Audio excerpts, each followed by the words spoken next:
This is 7 National News, and in our top story, His Highness Sheikh Mohammed bin Rashid Al Maktoum, the Vice President and Prime Minister of the UAE and ruler of Dubai, has today officially opened the first regular term in the Federal National Council's 16th legislative chapter in Abu Dhabi. The ruler of Dubai arrived at the FNC headquarters in Abu Dhabi, where he inspected the Guard of Honor after the rendition of the UAE national anthem. Addressing the FNC members on behalf of UAE President His Highness Sheikh Khalifa bin Zayed Al Nahyan as the council convened in Abu Dhabi on Wednesday, the ruler of Dubai wished everyone good luck to enhance the pillars of the union laid by the founding fathers, Supreme Council members, their highnesses rulers of the Emirates. He stated that the legislative chapter begins today as the UAE is stronger and more stable. His Highness added that it is now important that more than ever to instill the sense of patriotism and loyalty to this country amid the ongoing situations in the world. The ruler of Dubai also praised the acts of heroism shown by the UAE Armed Forces through their national achievements. Prior to the start of the latest session, 20 FNC members were elected on the 3rd of October, while a further 20 members were appointed on Monday. President His Highness Sheikh Khalifa bin Zayed Al Nahyan issued on Monday a federal decree convening the 16th legislative chapter of the Federal National Council. During the latest FNC session, the current Director General of the Abu Dhabi Education Council, Dr. Amal Al Khubaisi, was unanimously elected as the Speaker of the Federal National Council, becoming the first elected female Speaker of the Assembly. Dr. Al Khubaisi is serving her third term as FNC member. She was appointed the first female member of the Abu Dhabi Executive Council and also the new General Manager of the Abu Dhabi Education Council last year. She was named the first woman Deputy Speaker of the House and was also the first woman to be elected to the House in 2006. During the latest session of the FNC, 8 women were among 20 members appointed to the new House, including Dr. Al Khubaisi. His Highness Sheikh Mohammed bin Rashid Al Maktoum, the UAE Vice President, Prime Minister and ruler of Dubai, has launched an initiative to support and fund innovative ideas proposed by 90,000 federal government employees to develop work systems in their organizations. The Afkari initiative involves the establishment of a fund to finance creative ideas and a panel of experts to examine and select outstanding ones and support the implementation of the winning ideas in the government bodies concerned within 3 months. The fund will finance the best innovative proposals that would contribute to developing government services at ministries and government bodies. The initiatives will be examined and evaluated by the panel composed of a group of experts, innovators and international entrepreneurs.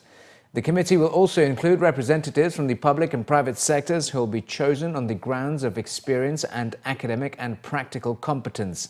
The ruler of Dubai was quoted as saying that changing the government system requires courage, ideas and support for innovation, and we consider our employees as leaders. His Highness Sheikh Saud bin Sakar Al Qasimi, Supreme Council member and ruler of Ras Al Khaimah, yesterday officially inaugurated a new manufacturing facility of the global armoured vehicle manufacturing company, International Armoured Group, in Ras Al Khaimah. The ruler of Ras Al Khaimah and his high-level delegation, along with many CEOs, military personnel and arms manufacturing industry experts, attended the grand opening of IAG's new production facility in Ras Al Khaimah's free trade zone. After the ribbon-cutting ceremony, His Highness toured and inspected various armoured vehicles produced at the state-of-the-art facility. During his tour, the President and CEO of IAG, Dr. Anton Stefov, briefed His Highness about the latest technologies used to manufacture their armoured vehicles, while also thanking him for the support extended. During his tour, His Highness commented that IAG's new facility will greatly help in boosting the growth of the Emirates economy. This is actually a great story for the welcome environment of the Emirates and in Ras Al Khaimah here, where we are open to entrepreneurs to find their success, to find their dreams come true here. And it's a great story. The economic development is a great environment for people by which they can actually compete in a very civilized way in a very productive way where they add something to the humanity. While addressing the gathering, the president and CEO of IAG, Dr. Anton Stefov, stated that with over 20 years of experience in building armored vehicles and a presence in 8 countries, including the UAE, the new facility will be able to produce more than 150 vehicles per month, increasing the current production value by 40%.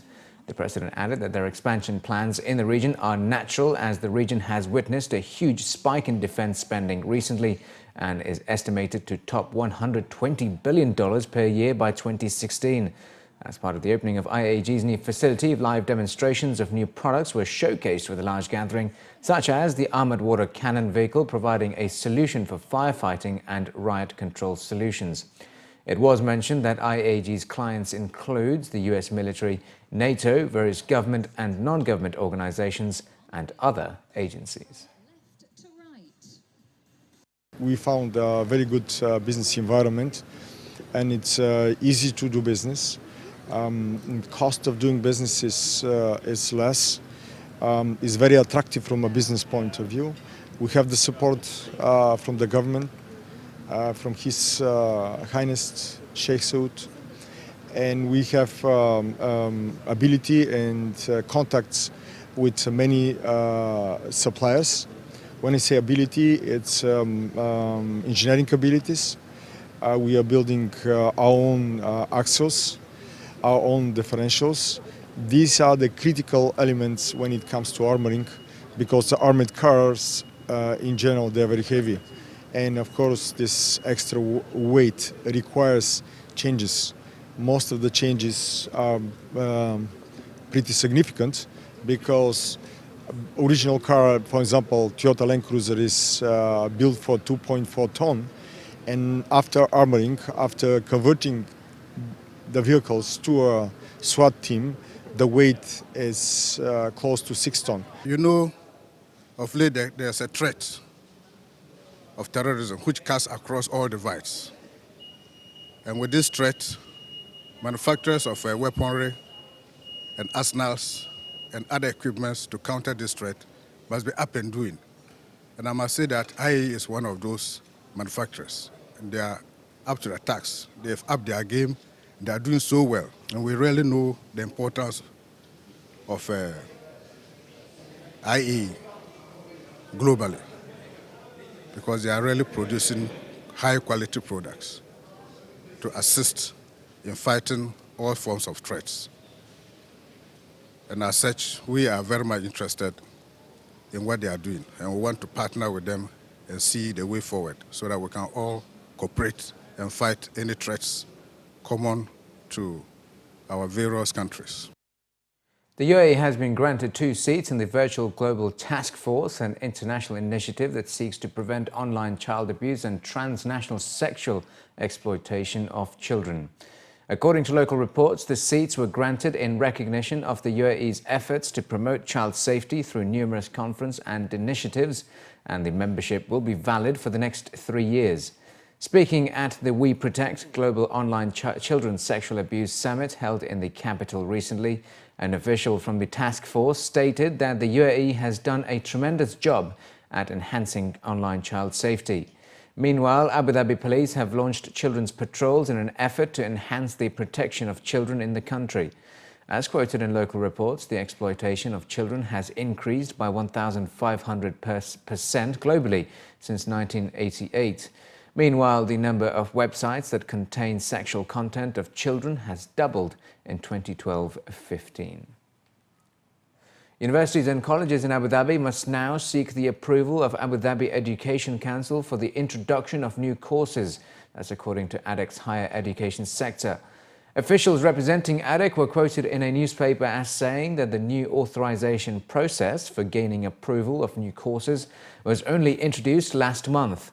Commenting on the new approval process, the Executive Director of ADEC's higher education sector, Professor Dr. Mohammed Baniyas, was quoted as saying that at the moment the country and labour market are in great need of different specialities, and their aim is to link the content to the future needs of the emirate while also meeting the demands of the private and public sector.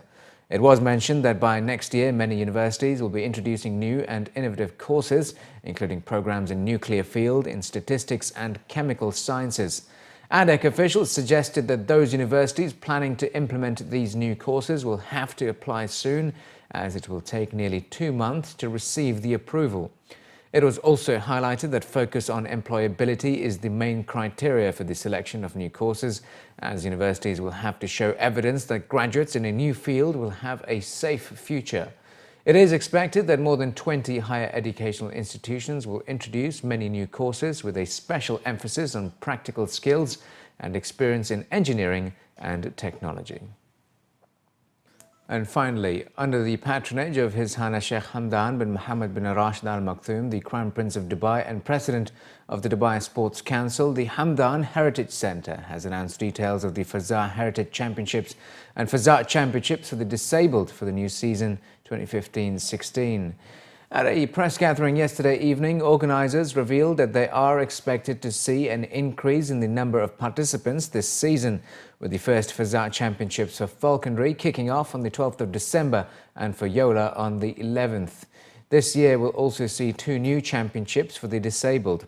His Excellency Abdullah Hamdan bin Dalmouk, CEO of the Heritage Centre, as well as a large number of officials, highlighted the many years of hard work that has gone into preserving the country's heritage through such championships.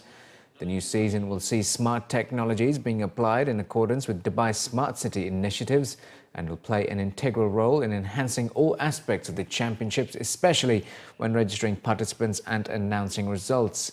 Officials stressed that by applying smart technology systems for timekeeping and controlling the participation, it will ensure transparency, ultimately making it more interactive for the public. Officials also stressed the importance of guaranteeing the safety of all those involved, revealing that there will be training programs available for all participants before the championships. The things is in that championship, it's the first thing, it's because of the name of that championship, Fazza Championship. It's for the Sheikh Hamdan bin Mohammed, who's all the people love him and they follow him. What he doing, the people following him, and the owners in the championship. All the championship, it's need owners to be run. So we are very honest with the people and we are very care about the participant. So that's why our championship, it's growing up year by year. And the things also, it's very easy and it's about something that's very unique. It's the culture of United Arab Emirates. That's why our championship start with the very small things for 15 years and now it's very famous and it's going to the internationally.